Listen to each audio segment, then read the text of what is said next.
There was one person who was worried about the appearance of his own shadow, and who did not like his own steps so much that he decided to get rid of both of them. To do this, he chose a method that is to escape from them.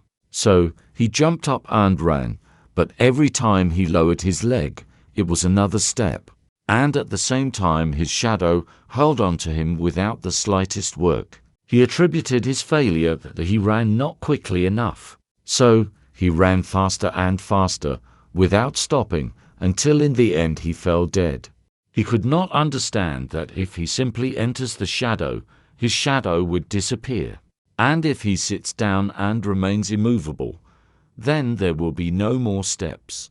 A person himself creates his confusion only because he continues to reject himself, continues not to accept himself. Then a chain of confusion, inner chaos and misfortune are happening. Why don't you accept yourself as you are? What is wrong? All being accepts you as you are, but not you.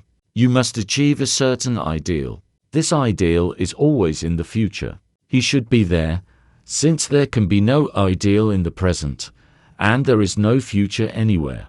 It has not yet been born.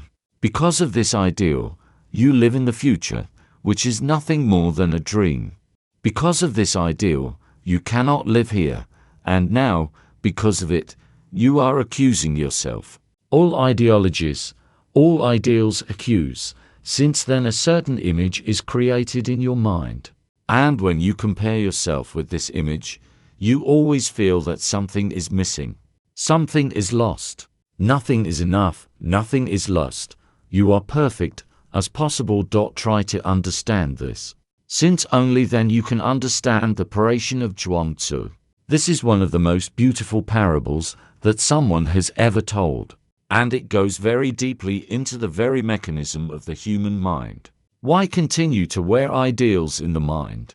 Why are they like the gods? Who is in the way? Who blocks your path? At this very moment, why can't you enjoy and be blessed? Where is this block? Block comes through ideals. How can you enjoy? You are so crowded with anger that anger must go first. How can you be blessed? You are so crowded with sexuality that sex should leave at the beginning. How can you be like the gods, celebrating this very moment? You are crowded with such greed, passion, anger that at first they should leave. Then you will be like the gods. This is how the ideal is happening, and because of the ideal you become condemning. Compare yourself with the ideal, and you will never be perfect. This is impossible. If you say if, then bliss is impossible, since this if is the greatest confusion. If you say, if those conditions are fulfilled, then I will be blessed, then these conditions will never be fulfilled.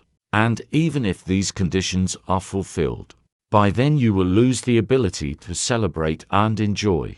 Even more than that, when these conditions are fulfilled, although they cannot be fulfilled, your mind will create new ideals. This is how you lost life for life. You create an ideal, and then want to be this ideal. Then you feel guilty and lower than before. Because of your dreaming mind, your reality is accused. The dreams disturb you. I tell you the exact opposite. Be like the gods every moment. Let there be anger. Let it be sex. Let it be greedy. Celebrate life. And again you will feel more celebration. Less anger, more bliss. Less greed, more joy. Less sex. Then you entered the right path, and not otherwise.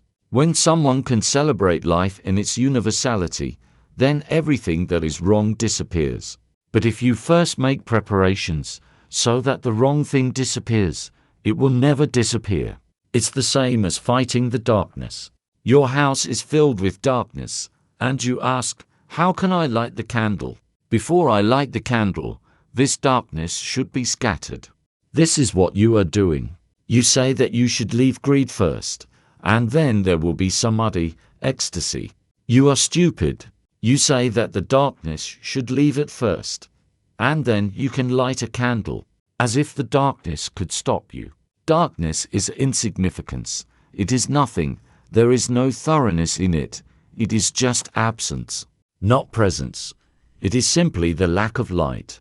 Light the light and the darkness will disappear. Celebrate, become a blissful flame, and everything that is wrong will disappear.